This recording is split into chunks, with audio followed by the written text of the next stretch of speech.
డబ్బు వలన మరలా చెప్తున్నాను, శాశ్వతంగా ఉంటుంది అనుకోవడం ఒక బిలీవర్ తగదు.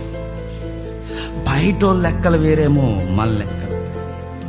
బయట వారి విధానాలు వేరేమో, మన విధానాలు వేరే. బయట వారు డబ్బులు దాచే విధానం వేరేమో, మన విధి విధానాలు వేరే. పేదోడు రాత్రి నిద్రపోయినప్పుడు ఎప్పుడు తెల్లవారుతాదా అని గడియారం వైపు చూసుకుని కిటికీల వైపు చూసుకుంటాడు. ఎందుకంటే తెల్లవారిని వెంటనే ఎక్కువలో నాలుగు చేసుకోవాలి. కానీ డబ్బున్నోడు తెల్లవారు వాడి గడియారం వైపు చూడతాడు.